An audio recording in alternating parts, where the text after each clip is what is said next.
Hello everyone, and welcome to another model kit video. This time I'm going to be reviewing the amplified Mugendramon, or Machinedramon, depending on how you want to call it, which was the model kit club build for this month. So as you can see, here is the completed product, I guess you could call it, and straight away I'm noticing it's fairly detailed, while a lot of it was just grey and silver bits of plastic. It actually came together to make something quite nice looking. My main complaints, and they're not very big or important, are the fact that the eyes, while you can kind of see that they're just a little bit of red clear plastic, they don't really stand out, and if you look at it from afar, they kind of just make him look kind of dead.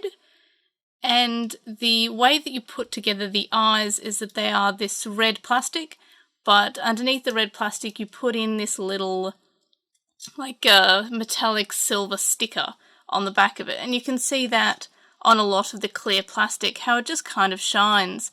And that's because they all have this little bit of silver metallic sticker underneath. And that was a nice touch. However, it doesn't really stand out particularly well in terms of the eyes, just because they're a little bit too small from what you can see here, and they don't really stand out as much unless the light hits it just right, which it's so small and kind of in there it's kind of hard to stand out at all. My other complaint is that there's an error in the book, and I've only found out about this because Monkey Bard on Discord pointed this out. And you can't really see because I've kind of readjusted the piece, but there is an instruction for one of the PC pieces to be inserted, and it actually tells you to insert it the wrong way around. So you're meant to actually put that in with the wider side sticking out. So it doesn't really fit in quite as well with that going on. I'm not sure if it's because they made an error with that, or if it just turns out that it's better the other way around. I tried to take the piece out because this was just sliding out of it far too easily, but what I ended up doing was I just kind of stretched it with some tweezers and kind of made it just fit a little bit better. So this neck doesn't, like, before it would just slide out with any pressure, but because I've adjusted it, the neck point here is just stuck into the, there we are. You can kind of just see that there's a little bit of gaps there, and you can probably fix that with some green stuff or blue tack or whatever you have lying around that might be able to fill the gap a bit. But what I did was I just grabbed my tweezers and adjusted it in that way, because I couldn't actually take it out because it was pretty stuck in. And after that adjustment, the neck pops out a little less. So I still have to put some pressure on for it to come out, but if I just sort of jiggle it, it doesn't fall out. The neck is held together with these rubber bits here, which I do kind of like. I think that's a nice touch. And like, I expected it to be just plastic, like with the wires and cables here and here, but they're actually rubber on the mouth, and I thought that was a pretty nice touch. In terms of its stability, which is always a big one for me, it's fairly stable. Though when I first built it, I had it standing upright like this, and it was not stable at all, and I also found that it looked really weird when it had its legs outstretched, which is when I realised that we always see Mugendramon kind of crouched, and he's never actually standing upright, which is good because he actually looks not as scary at all if he's standing upright. And I also really like these little knee joints. That's really cool.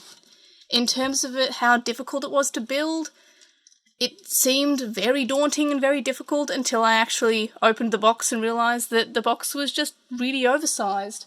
So I adjusted it, and it ended up not being, well, not adjusted it, sorry, I was distracted because it started raining. I kind of just thought that it was big because there was a big box, but no, there was a lot of empty space. So yeah, it was fairly easy, and I was surprised by that. I don't know why they made the box so big. I guess it because it makes it seem like a bigger figure than it is. But no, I think it had the same amount of pieces as everything else. Like, I just thought that it was going to be a super hard one, but it wasn't at all. And I also like the fact that the tail and the neck, kind of, they're adjustable. They have like this wire involved. Like, I did like the different materials that we used. It's not just plastic. They use the rubber here, and they use like these curved wires for the neck and the tail that make it like posable, and you can kind of move it around like that. I do like that. And yeah, so I'm actually a big fan of this model kit. I think this might be my favourite model kit so far. While it's not without its flaws, it looks good, but except for the eyes, obviously. And it's yeah, it's pretty nice, posable, nice amount of detail. I was kind of worried after the Dynamotion Mugendramon that it would just be lacking in detail with just this grey, but no, they actually had the bits be metallic, a little bit more like the Cage Figure Mugendramon, though the Cage Figure Mugendramon still probably has more detail than it. But no, in fact his eyes are also black, so I guess Mugendramon's eyes in the figures are just all lifeless, which is weird because the box has it lit up with red light beams.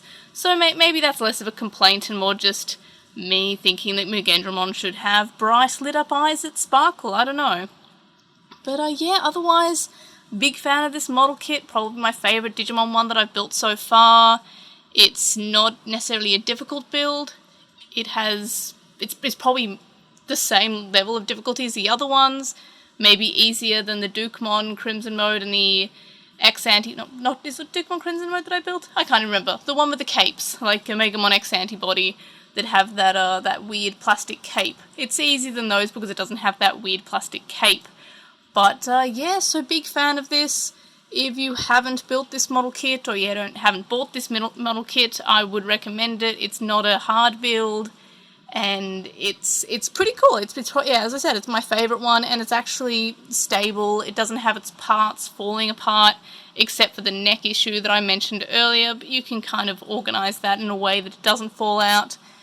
And in fact, it has these bits here which hold in the neck anyway, so it's not even a huge issue if you don't adjust that bit there. But yeah, big fan of this model kit, big success, but I also just really like Mugendramon in general. And yeah, so that's basically my thoughts on this model kit. Let me know in the comments what your thoughts were on the model kit if you did build it with us this month, or you can chat with us on the Discord server. It's all linked in the description, so chat there in the Discord server or in the comments, wherever suits you best. As for next month, so April's build, let's build 2 model kits because I want to get these built. Let's do the Black War Greymon and the Black Metal Garurumon model kits.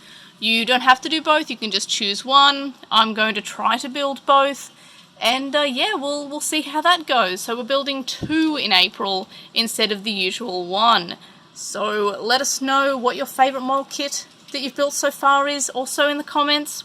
Like this video if you haven't already, and of course subscribe also if you haven't already, because I would like more subscribers, and I find that most of the videos that I have only have about 20% subscriber rate. So please subscribe if you haven't already, and it'll make my day. So yes, that's basically it for that video. Let me know in the comments if you have any other questions, and of course, as always, I will see you on the next one. Bye!